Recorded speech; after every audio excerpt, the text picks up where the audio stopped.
This is the Mets POSTCAST, your instant game reaction for the New York Mets. Part of the Locked On Podcast Network. Your team every day. It's a 4-run first inning. It is a 12-hit affair overall, and the New York Mets defeat the Chicago White Sox to earn their 4th win in a row to push their home record this season to 21-6. Welcome into the Mets Postcast live here, the Locked On Mets YouTube channel, the Locked On Mets podcast feed. I'm your Postcast host, Chris Schubert, here with you after each and every Mets game throughout the course of the season. And a good one tonight for the New York Mets. As we mentioned, a 4-run first inning, 6 runs overall, 12 hits, some 2-out hitting, some situational hitting, fuels the Mets victory. It fuels a series victory. And now they will try to go for the series sweep in a game that has been moved up. It's supposed to be tomorrow night, tomorrow afternoon, a little afternoon baseball for the New York Mets as they will go for the sweep. Let's get right into this as the Mets pick up their 34th victory of the season. The story of this one, the response from this team in the first inning after giving the White Sox a 2-0 lead off of a 2-run home run by Vargas. The Mets responded in kind with a 4-run first inning, and that is what we will be talking about. This is what you'll be talking about. Scoring all 4 runs with 2 outs. The Mets had 3 players in this game drive in 2-out RBIs. And listen, this postcast, I've been here. You've been here quite a bit.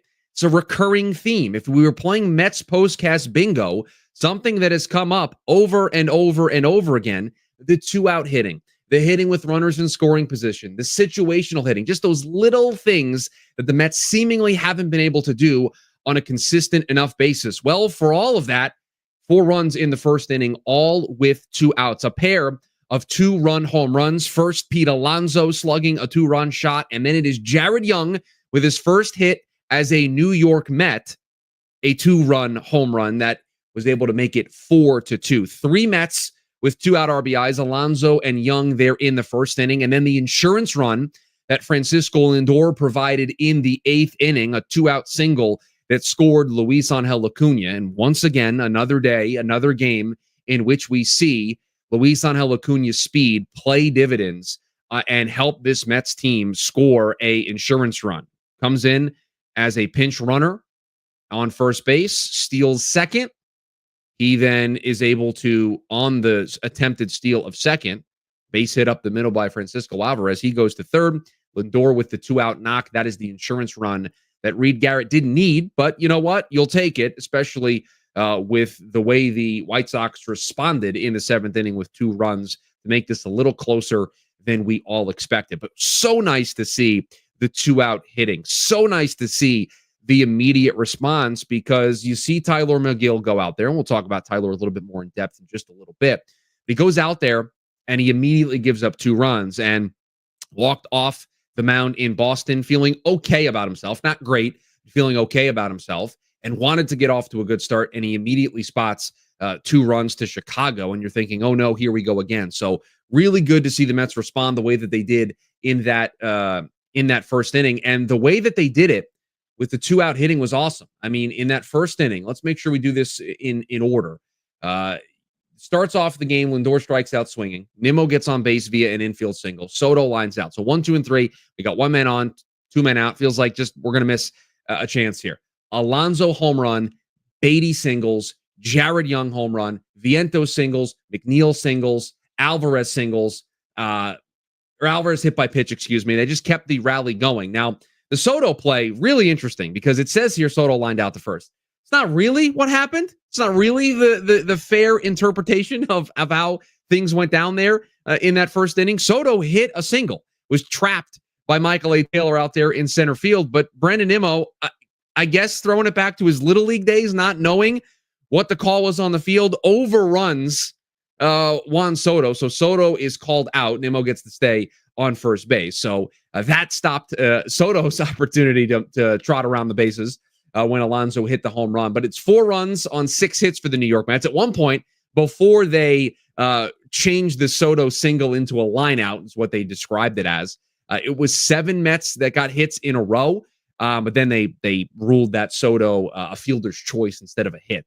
But a huge first inning, responding to the 2 runs that the White Sox put up in the first inning, and the Mets were off to the races from there. And shout out to Jared Young. We can call this the Jared Young game if we'd like. 2 for 3, the 2 RBIs, the home run, his first 2 hits as a New York Met. He had 2 extra base hits before the 3rd inning was complete. The home run in the first, then came up in the 3rd and hit a double into the right center field gap. So for a guy who they called up, he's been getting some starts against righties as a left-handed bat. Credit to him. That was really fun to see him have a big day here in New York, and he's the thumbnail for today's episode. Why not? I mean, how could you not? How could you not have Jared Young be the thumbnail photo with his first home run as a New York Met, his first hit as a New York Met, and a 2-hit day overall across the board. We'll take a quick time out. On the other side, let's get into Tylor Megill. He ends his month of May, and it certainly ended better than the way it started. And once again, as it is clockwork here on the Mets Postcast, we get to talk about how great the back end of this New York Mets bullpen is. So we'll do all of that here on the other side. Get the supplies you need from the site that is made for the skilled trades, Supply House. Whether you're in plumbing, HVAC, or electrical work, Supply House is the reliable way for you to order products online. Their easy-to-use website is packed. Helpful resources, the latest product info to help you get the job done right. Plus, they've got a complete inventory of, check this, over 200,000 parts from 400 plus top brands. You're going to find exactly what you need delivered fast from coast to coast. Need help with an order? Supply House has you covered. They offer expert support and industry-leading service. You're always going to talk to a real person. And for those trade pros out there looking for an extra edge, how about their free TradeMaster program that offers exclusive perks like a dedicated phone line, free shipping, and discounts on every single order? Thousands of skilled professionals are already taking advantage. Now it is your turn. Join the TradeMaster program today at supplyhouse.com/TM. and start ordering plumbing, HVAC, and electrical supplies with just a few clicks. Plus, use our promo code SH5 for 5% off your first order. That's supplyhouse.com. Back here on the Mets Postcast, Locked On Mets YouTube channel, the Locked On Mets podcast feed. You got Jake in the chat saying, what was Nimmo doing on that hit? Team is so frustrating sometimes. It's the boneheaded play. You hate to see those plays. You would expect that when you're a professional baseball player that you don't make those plays. But as we've seen, this sport, it still reminds you every once in a while that this is a kid's game and you are prone to making those mistakes. Luckily, the mistake tonight didn't haunt them. It didn't stop their ability to score runs there in that first inning. They got 4 runs anyway, and that fueled a 6-4 victory. And Tylor Megill was on the mound. And as we mentioned before the break, a better end to the month of May than it was at the beginning of May for Tylor Megill. Had a solid start with the 10 strikeouts in Boston. And tonight, the final line, 5 2/3, the 4 hits, 2 earned runs, 4 walks was the big concern. The 1 home run he gave up in the first inning and the 6 strikeouts. And for the second straight outing, Tylor Megill has to hand the ball to Carlos Mendoza and walk off the mound, handing some base traffic to the bullpen. Not exactly the way he would want his night to end, but I put it in the description to the postcast, and I think it's a fair word to use. This was an okay start from Tylor Megill. Wasn't great, wasn't bad, was just okay. And for Tylor Megill, and for all of us, okay is pretty good right now for Tylor Megill. When you look at what he's done in his career in the month of May, when you look at the way the month of May started, the month of May on the calendar being a house of horrors for Tylor Megill, and the beginning of this month continuing that theme, he was able to finish on a good note, was able to finish with 2 starts to end the season. So he picks up the win. His ERA for the season, 3.52. Like I said, 5 2/3, almost completed 6 innings. And it didn't feel like Tylor Megill was going to be able to give you 6 innings after that first inning. You felt like, oh no, here we go again. But settled down after that. Had a couple of had a 1, 2, 3 inning there in the third that allowed him to kind of settle in. And again, at the end of the day, 5 2/3 was really, really solid from Tylor Megill. And then we can discuss once again this great bullpen for the New York Mets. It was Jose Castillo coming in relief for Jose Butto, working out of a jam. And man, what can you say about Castillo, who the Mets traded for from the Arizona Diamondbacks? Wasn't pitching well for the Diamondbacks, but has come over to the New York Mets. And this is what he has done since getting here. A 1-inning appearance, did not allow a run against the Boston Red Sox on Monday, May 19th. 1 2/3 scoreless innings against the Dodgers in that 13-inning extra inning affair. And tonight, getting a big out. I did walk somebody, but 3 scoreless outings for Jose Castillo since coming over to the New York Mets. So just another tip of the cap to Jeremy Hefner, to Jose Castillo for at least coming up with a plan to help him kind of refine his craft. Was not pitching well in Arizona. They've done something. They've made a couple of under-the-hood tweaks that clearly are paying dividends here in the early going. And Reed Garrett, a 5-out save for Reed tonight. 2 saves in the last 3 games after not having a save all season. It was a 5-out save tonight. This is not a typo. This is not a misprint. A sub-1 ERA for Reed Garrett. He has an ERA of .76. It was another scoreless outing tonight with 3 strikeouts. And just this bullpen continues to be a great story. I see John in the chat saying, oh my gosh, a scoreless outing against the White Sox. It feels like the same type of person that would be in here if Reed Garrett gave up the lead or if Jose Castillo gave up runs and saying, how could you let up these runs to the White Sox? Feels like you can't win sometimes.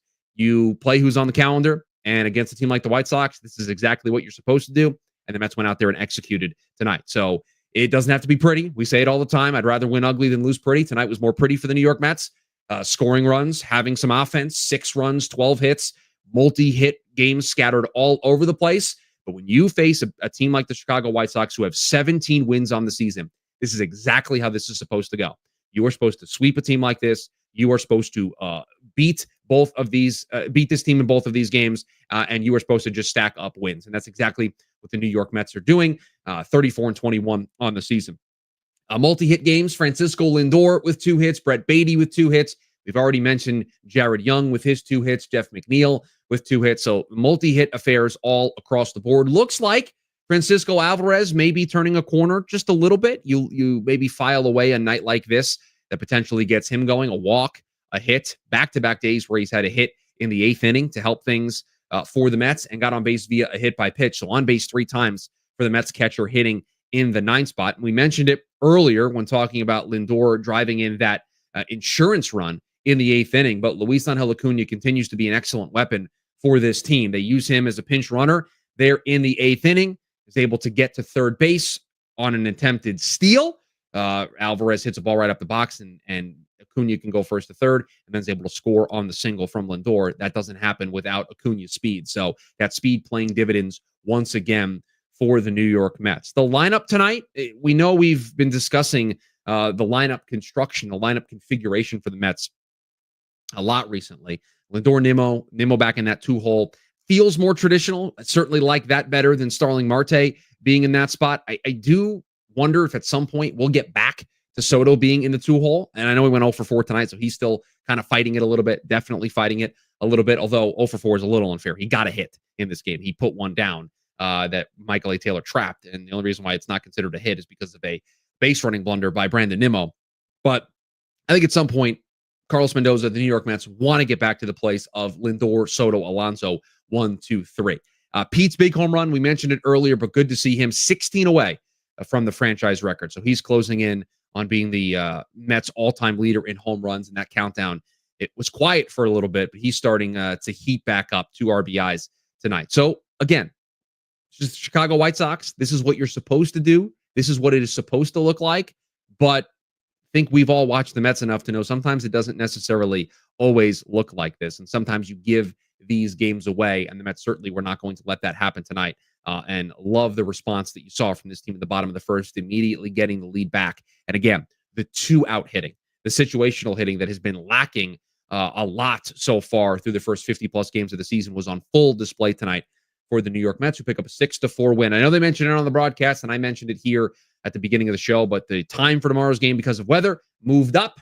So instead of it being a 7:10 start, it is a 1:10 start, so some afternoon baseball. And so a quick programming note before we get out of here. I know I say at the beginning of all these postcasts with you after each and every Mets game, I will be absent tomorrow. The day job is in the middle of that game, so prior obligations. But don't worry, talk with Ryan before the game. He's going to have you covered the moment the Mets game is over. So he will be going live right after the Mets conclude this series with the White Sox, and hopefully he will be celebrating a series sweep with you all. So you will have coverage immediately after the Mets game is complete tomorrow. It just won't be me. It'll be Ryan taking care of business when the game is over. The Mets get a solid, decent start from Tylor Megill, a 4-run first, all 4 runs being scored with 2 outs, an insurance run late, and the Mets bullpen continuing to be a saving grace, continuing to be just a confidence boost. You get to the 6th, 7th, get to the 8th inning, and you feel really good if the Mets have a lead with how good this bullpen has been and how great for Jared Young to have the day that he had for the New York Mets. As they pick up their 4th